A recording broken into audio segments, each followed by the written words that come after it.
नगर पंचायत डासना में इस वक्त मौजूद हैं और उसके अध्यक्ष जो हैं हाजी आरिफ अली जी हमारे साथ जुड़े हुए हैं, जो संभावित प्रत्याशी हो सकते हैं एआईएम पार्टी से। इनसे बातचीत करेंगे आगामी विधानसभा चुनाव को लेकर, क्या कुछ उनकी पार्टी की तैयारियां हैं। तो स्वागत है आपका। सर्वप्रथम मैं भी प्रेस वार्ता का स्वागत करता हूं कि आप लोग दूर से चल के मेरे पास तक आए।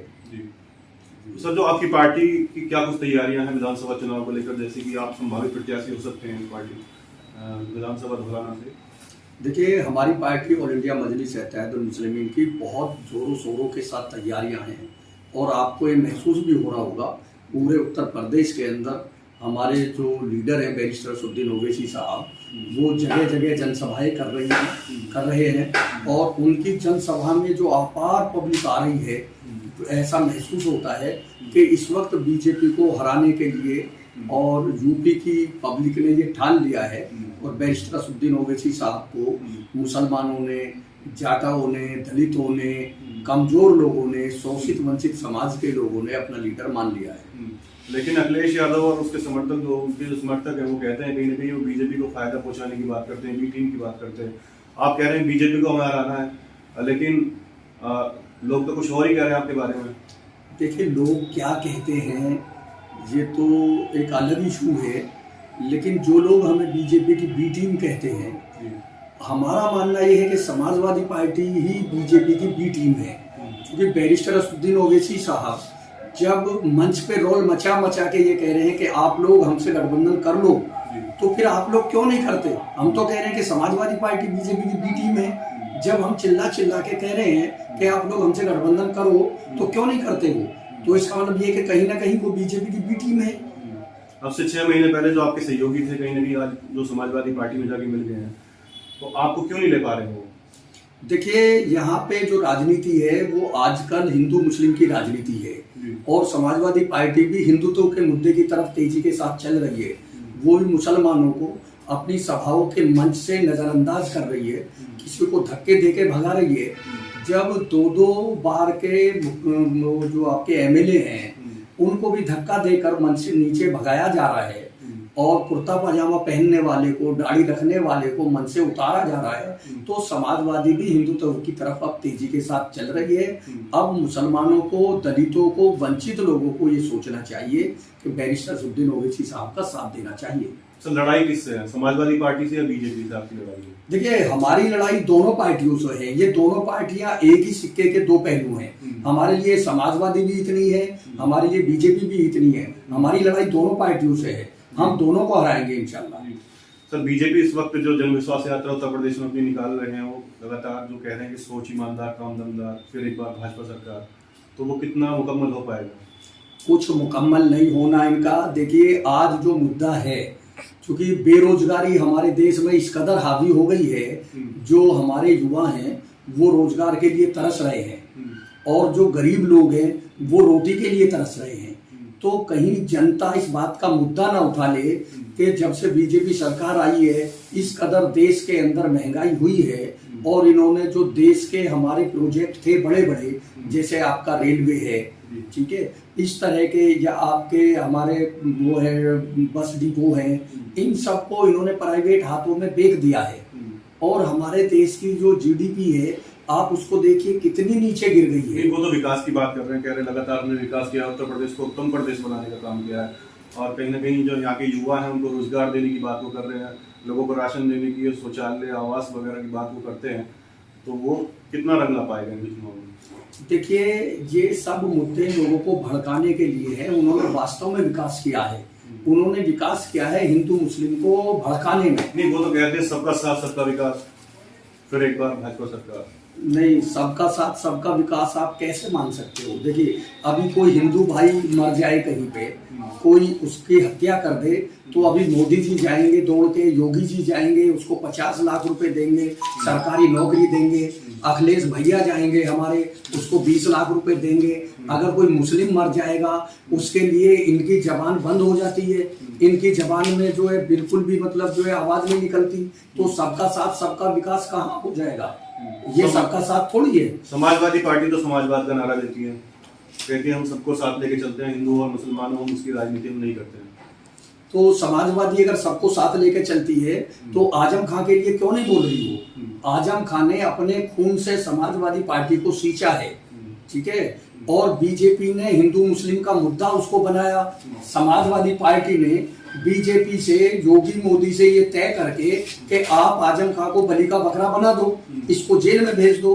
ताज एक्सप्रेस वे अखिलेश ने बनाया। उनका परिवार तो आज भी समाजवादी पार्टी से जुड़ा हुआ है। अगर ऐसी बात होती तो आपकी पार्टी से मुक्ति नहीं जुड़ पा रहे हैं। देखिए, परिवार का जुड़ना एक अलग बात है भाई, उनकी मजबूरी है, क्योंकि उन्होंने जहां बीज बोया है उसकी फसल काटने की उम्मीद वो वहीं से रख रहे हैं। वो अब इस वक्त थोड़ी पार्टी बदल देंगे भाई। जब वो लोग समाजवादी पार्टी में फंसे हुए हैं तो वो वहां रहेंगे। वो तो उनके निकलने के बाद फैसला होगा कि वो कहाँ हैं। लेकिन समाजवादी में रहने की और मुसलमान होने की सजा आजम खान भुगत रहे हैं, क्योंकि आजम खान से ज्यादा मंत्रालय अखिलेश जी पे थे, राम गोपाल पे थे, ठीक है, शिवपाल जी पे थे।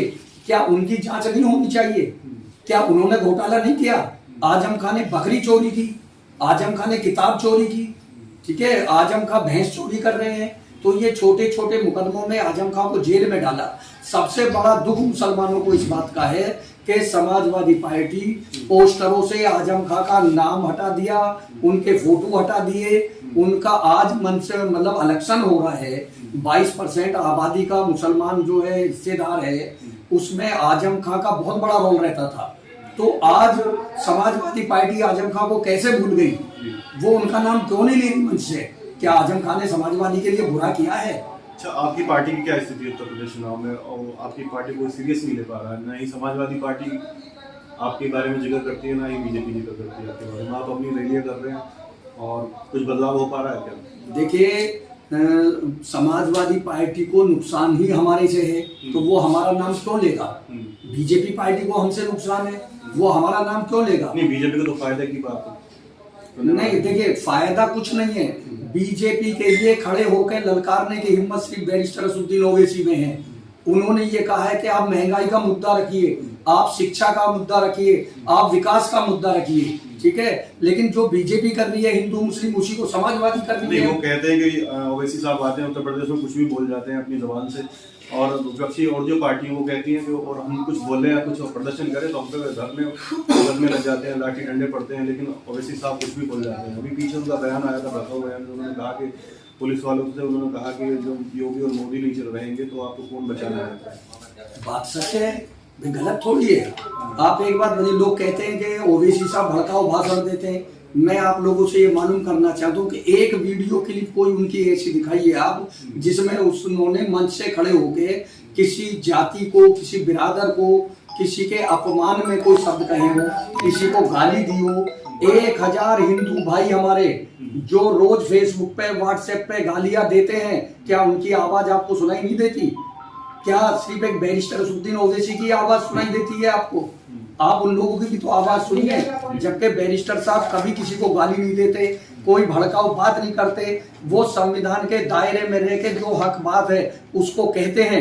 अगर वो सच्चाई कहते हैं तो इन लोगों को लगता है कि वो भड़काऊ भाषण कर रहे हैं, फिर वो सच्चाई उजागर कर रहे हैं। आगामी समय में विधानसभा चुनाव है, अभी रैलियों पर बैन लगाने की बात अगर सब लोग कह रहे हैं रैली हम नहीं करने वाले, और धौलाना विधानसभा की बात करें तो किस तरीके से आप अपने प्रचार को आगे बढ़ाने वाले हैं?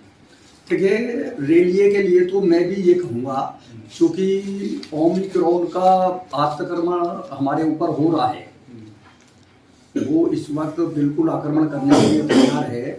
तो इसलिए सरकार को रैलियों पे तो रोक लगा देनी चाहिए। लेकिन चूंकि बीजेपी उल्टे सीधे काम कर रही है, जो इनको उद्घाटन करने हैं, पब्लिक का पागल बनाना है, तो अब 5 साल में तो इन्हें फुर्सत मिली नहीं, तो अब ये जगह जगह शिलान्यास कर रहे हैं, फर्जी योजनाएं जो है बना रहे हैं, जमीन पे कोई योजना है नहीं। तो इसलिए ये लोग रैलियों पे बैन नहीं लगा रहे। हमारा भी कहना ये है, और हम सरकार से निवेदन करते हैं कि वो इन रैलियों पे जल्दी से जल्दी ब्रेक लगाइए, जिससे कि ये बीमारी हमारे देश में ना फैल पाए। आप लोग लालच में ना आए, क्योंकि सत्ता के लालच में बीजेपी रैलियों पे जो है बैन नहीं लगा रही। सरकारी ऑफिसों में बैन लगा दिए, शादियों में बैन लगा दिया, लेकिन रैलियों में आप बैन क्यों नहीं लगा रहे? आपको रैलियों पे बैन लगा देना चाहिए अगर आप यहाँ की जनता के हितैषी हैं, क्योंकि बीजेपी जनता की हितैषी नहीं है, उसे सिर्फ सत्ता चाहिए, तो इसलिए रैलियों पर रोक नहीं लगा रहे वो। अभी प्रधानमंत्री पंजाब गए थे, उनकी जो सुरक्षा में कहा जा रहा है कि सेंध लगी है उनकी सुरक्षा में, उनकी सुरक्षा नहीं दे पाई पंजाब सरकार, तो उसको लेकर आप क्या कहेंगे, क्योंकि विपक्षी पार्टी भी अलग अलग तरीके से अपने बयान पेश कर रही है। देखिए, ये सरकार का आपका अपना नकारापन है, ये सुरक्षा कौन करेगा? आप सरकार में बैठे हैं भाई, आपकी सुरक्षा कौन करे? 10,000 जवान उस वक्त भी उनकी सुरक्षा में थे, तो ये कोताही तो उनकी खुद की है, इसमें हम क्या कर सकते हैं भाई? ये तो उनको खुद सोचना चाहिए। और सच्चाई ये है, वहाँ पे पब्लिक उन्हें सुनने के लिए नहीं आई, उन्होंने योजनाबद्ध तरीके से उनको रुकवाया वहाँ पे, जिससे कि एक मतलब जनता में एक आवाज जाए, वो उसका दूसरा रूप लेना चाह रहे हैं। वो तो वहाँ पे जान के रुके हैं, क्योंकि वहाँ पे जनता उन्हें सुनने के लिए नहीं आई, उनकी रैली जो है असफल हो गई, इसलिए उन्होंने ये ड्रामा रचा है, ये वास्तविकता नहीं है। क्या कुछ अपील करना चाहेंगे आपकी विधानसभा चुनाव को लेकर अपनी पार्टी के लिए? देखिए, विधानसभा चुनाव को लेकर हमारी जनता से यही अपील है कि आप हिंदू मुस्लिम के मुद्दे पर वोट ना दें किसी को, ठीक है? सभी विधानसभा वासियों से मेरी गुजारिश ये है कि भाईचारा बना के रखें और ऐसे आदमी को वोट दें जो सभी को साथ लेकर चले, हिंदू मुस्लिम ना कराए, क्योंकि अब से पहले भी लोग यहाँ रहे हैं जो हिंदू मुस्लिम करने पर तुले हुए हैं। आपकी पार्टी पे और बीजेपी पे आरोप लगता है कि आपकी पार्टी मुसलमानों को लेकर आत्मनिर्भर रहती है और बीजेपी जो हिंदुओं को लेकर आत्मनिर्भर रहती है, और जो समाजवाद का जो नारा वो देते हैं कि समाजवादी हम हैं और समाजवाद को नारा हम देते हैं, सबको साथ सबको लेकर चलते हैं। देखिए, सबका साथ और सबका विकास इस तरीके से होता है, जैसे हमारी पार्टी है, हमारी पार्टी में हर बिरादर